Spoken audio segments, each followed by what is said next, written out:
What's good, gun family? Urban Gun Reviews, and today I'm just going to have a discussion with you about the first pistol or first firearm that I bought out of state. Let's get into it.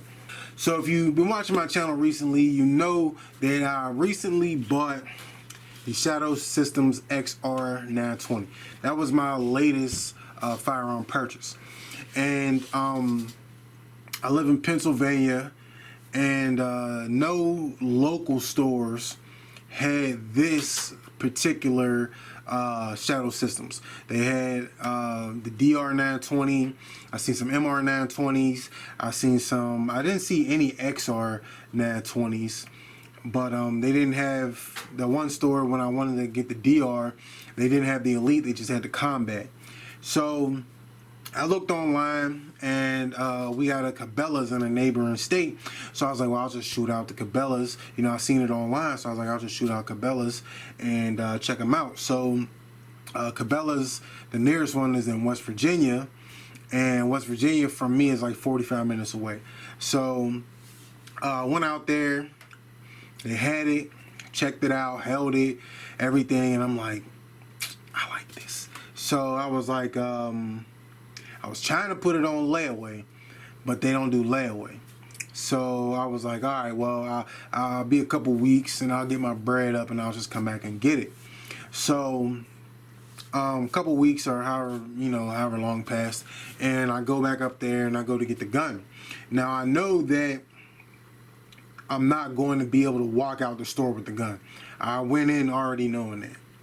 So because it's a different state. It's not my home state. It's not my state where my license is at or my address is or anything. So I know they're not just going to let me walk out the store with the gun.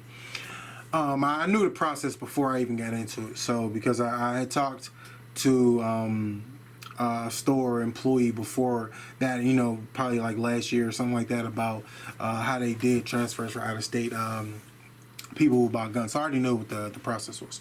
So I went back to buy the gun, and I spent my money on it. They they checked it out. I checked it out, made sure everything was fine, and he runs through the process with me again, and he's like, well, being that you're from a different state, I can sell you the gun, but I can't give it to you. So he's like, what we do is we partner up with this a gun shop. It's closer to me, probably about 10 minutes from me.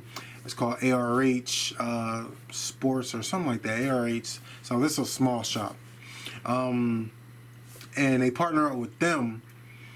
And every couple of days or so, somebody from ARH comes up, grabs all of the grabs the Pennsylvania firearms that were purchased that couldn't be brought back across state lines.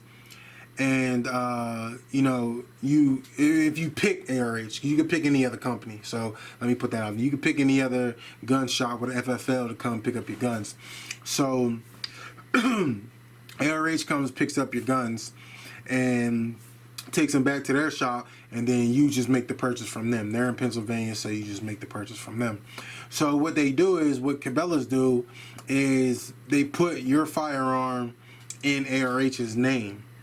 So now it's no longer a Cabela's firearm. It's an ARH firearm. So I went to it was probably about 2 days later. I go to ARH to pick up my firearm, and it's just doing the transfer process from that point. So yeah, I paid whatever I paid for my Shadow Systems. I paid that to Cabela's. Then when I got the ARH, I had to pay a transfer fee to get it from their name into my name, which their fee is $35. So I had to pay another $35 on top of what I paid for my firearm for them to transfer the gun into my name. Hey, what's good, gun family? I know y'all probably enjoying this story, but I just want to take a little quick break to ask you to help me beat the YouTube algorithm. How could you help me beat the YouTube algorithm? By liking this video, commenting on this video, subbing to the channel if you're not subbed, and sharing these videos to all social media platforms. All of those things help me to beat the YouTube algorithm. let's get back into this video so y'all can hear the rest of this story. Okay, so really simple process, you know, it's not hard or anything like that. And I was really really happy how easy it was, you know. Like I said, that was the first time that I ever purchased a gun outside of Pennsylvania. And I don't know if other states are as easy to purchase guns from and stuff like that. I don't know, you know, if you're allowed to purchase guns in another state that is not your home state or not a state that you have ID in. And if you could take them back across state lines or take them back where you're going or whatnot, I don't know the process. Like I said, this was my first time going through the whole process, and it was painless. You know, the hardest part was probably after I did my 4473 at ARH, waiting on the background check, and my background check because that's not the first time I've been to this gun shop. I had another gun sent there from one of them online shops. I had my AR-15, my Great Lakes Firearms pistol sent there. And last time I went to go do the transfer there, my background took about an hour and a half. So this place, ARH, they closed at 5. I got off work at like 2, shot out there, got there about 2:40, and did my 4473, did all my paperwork, and from there, they closed at 5, so I went from probably about 2:40 when they put the paperwork in and everything till 5 o'clock, and my background still hadn't cleared. The first hour, it was just pending. After about an hour and a half, it went into pending with a time limit, like, well, this might take such and such time, or over 2 hours. It was like an over 2 hour wait at that point.